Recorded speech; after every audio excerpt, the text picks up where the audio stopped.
বানু অসেনাদ আজিজে মিশরের সহধর্মিনী প্রবেশের অনুমতি চাইছে।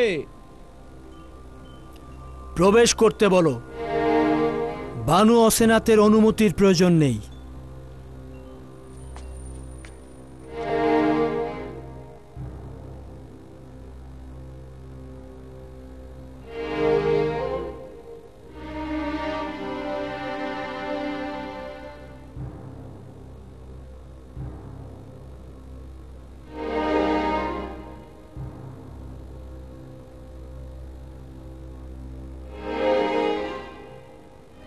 আশা করছি খোদার নবী আমাকে ক্ষমা করবেন, কেননা আমি তার বিরুদ্ধে মহামান্য বাদশার কাছে অভিযোগ দাখিল করতে চাইছি।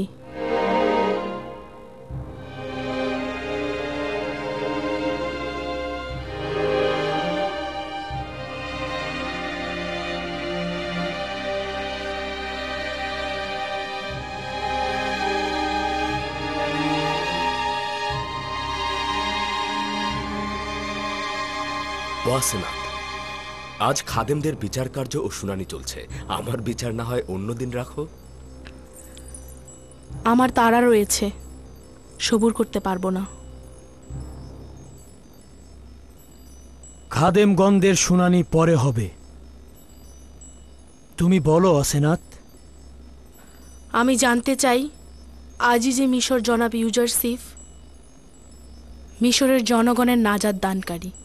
তিনি মিশরের জনগণের দুঃখ কষ্ট নাজাত দিয়েছেন, তাহলে কেন ভবঘুরে বৃদ্ধার হাল হাকিকত সম্পর্কে আপনি বেখবর?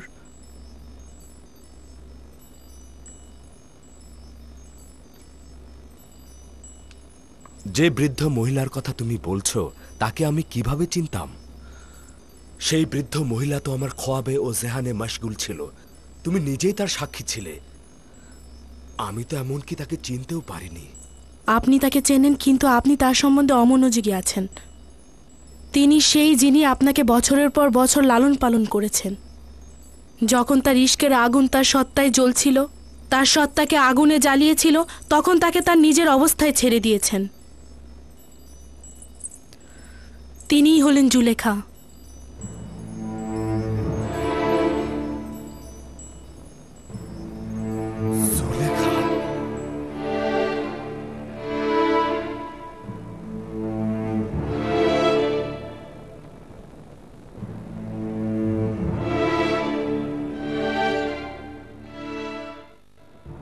না, এটা সম্ভব নয়। জুলেখা অভিজাত সম্প্রদায়ের সুন্দরী নারী ছিল। কিভাবে সম্ভব সে জুলেখা হবে? আপনার প্রতি প্রেম তাকে এই দুরবস্থায় ফেলেছে।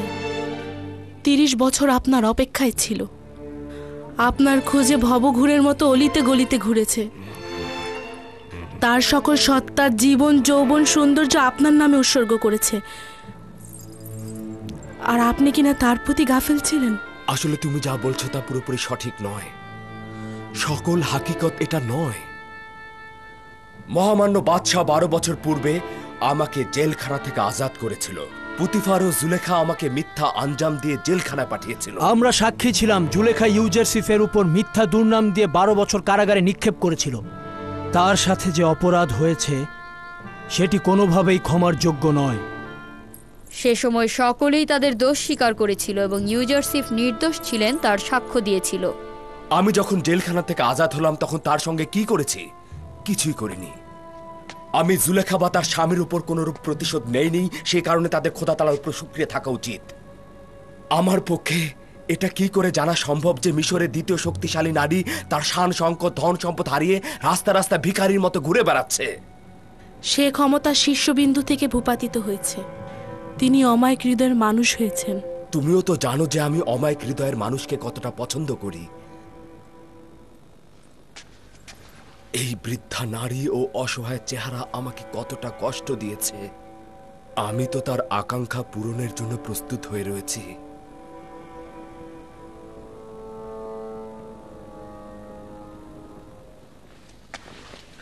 আমি এখনই জুলেখাকে একটু দেখে আসতে চাইছি। না, আমরা সকলে এই পাক পবিত্র এশকে দেখতে চাচ্ছি। যদি অনুমতি দান করেন আমি গিয়ে তাকে এখানে নিয়ে আসি। যাও, তাকে নিয়ে এসো।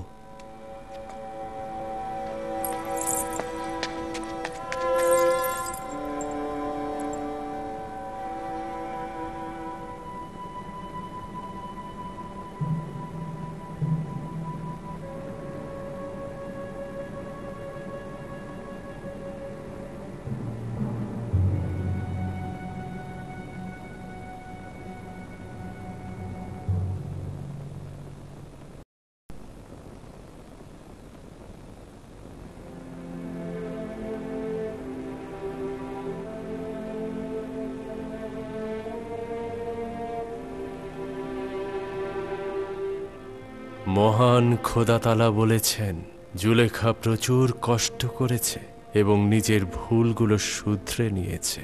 সে এখন একজন ঈমানদার নারী এবং এক ও অদ্বিতীয় খোদার ইবাদতকারী। ইউসুফ তাকে পবিত্র ভালোবাসা দাও এবং সহধর্মিণী হিসেবে গ্রহণ করো। তার হকের জন্য তোমার দোষগুলো কবুল করা হবে। শুধু তাকে চাও, খোদা তাআলার পক্ষ থেকে তাকে গ্রহণ ও পালন করা হবে।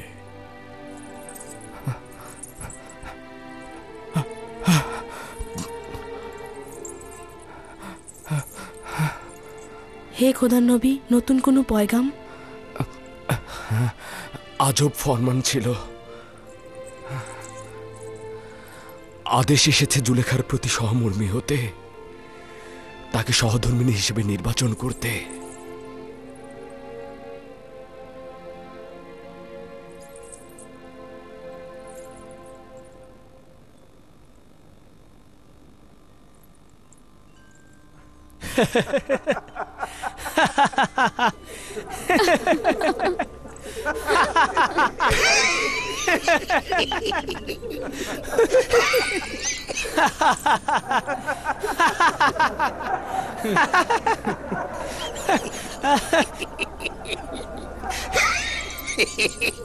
বিবাহ, তাও আবার এই অক্ষম বৃদ্ধ নারীকে?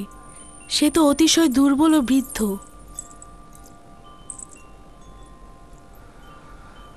একক ও অদ্বিতীয় খোদার ফরমান এটাই, এই বৃদ্ধ মহিলাকে আমি বিয়ে করব। তোমার মতাতে রূপবান স্ত্রী থাকতে কি আর কোন স্ত্রীর দরকার আছে?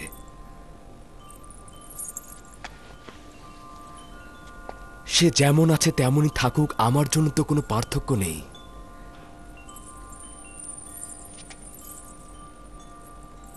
আমি খোদা তাআলার পয়গম্বরের কাছে কৃতজ্ঞতা জানাচ্ছি। যদি জুলেখা সুন্দরী ও অপরূপ হতো, আমি পয়গম্বরের ফরমানের প্রতি অনুগত্য পোষণ করতাম।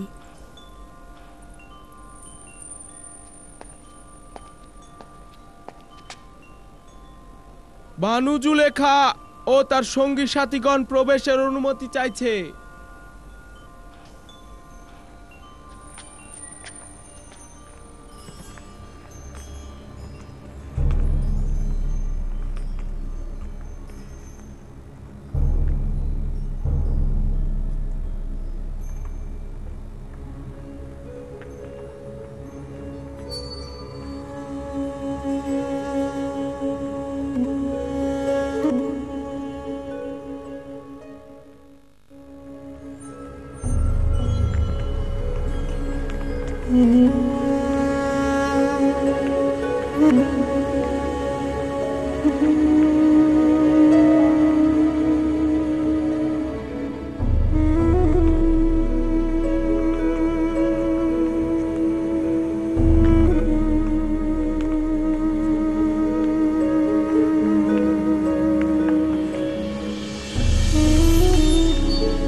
ইউসুফ নবীর সুঘ্রাণ পাচ্ছি।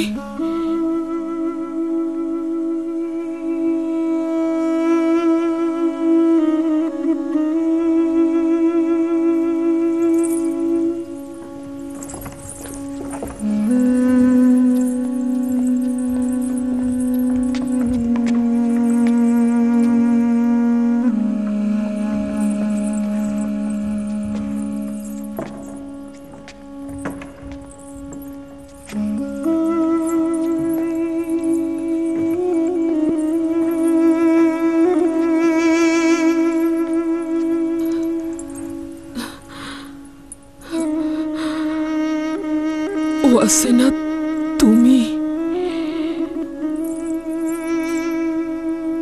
আশা করেছিলাম খোদাবন্দের নবীর উপস্থিতিতে নিজেকে ধন্য করব।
তুমি সেই জুলেখা?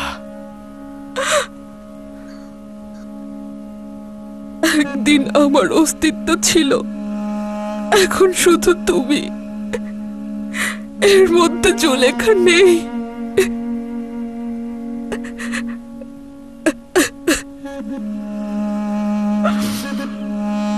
জিজ্ঞেস করবে না আমার সব ধন সম্পত্তি কোথায়?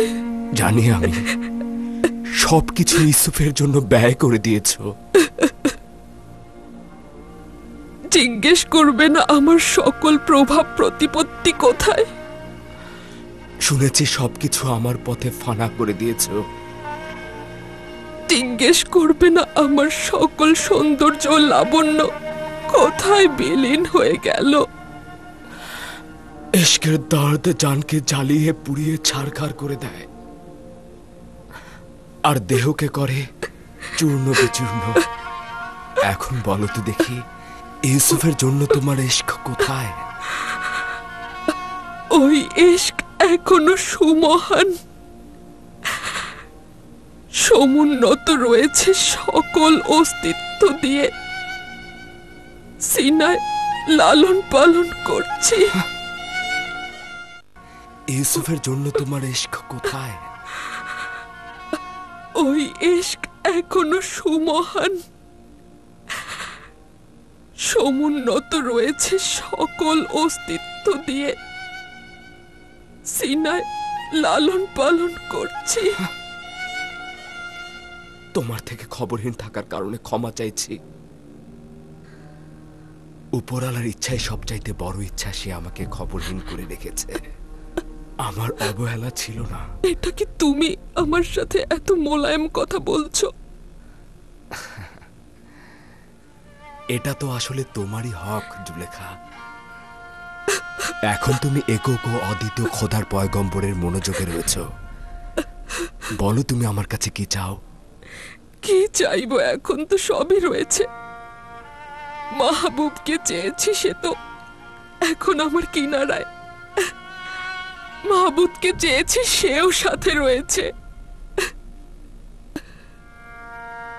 শুধুমাত্র ইউসুফকে দেখার ইচ্ছে ছিল, কিন্তু হলো না।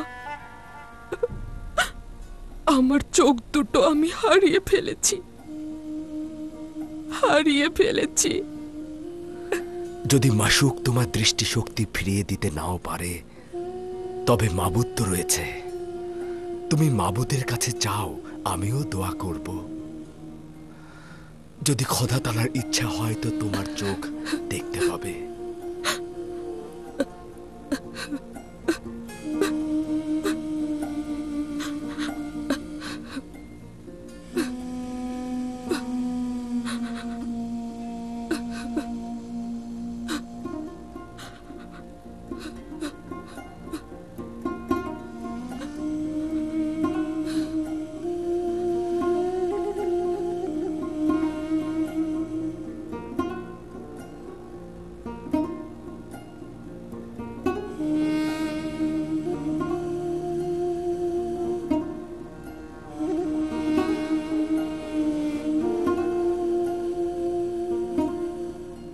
হে পরওয়ারদিগার, বান্দার চোখের জন্য নূর দেবার সুপারিশ করছি। তুমি যেভাবে তার দিলকে ইমানের নূরে আলোকিত করেছ, ঠিক সেভাবেই তার চোখ দুটোকে আলোকিত করে দাও।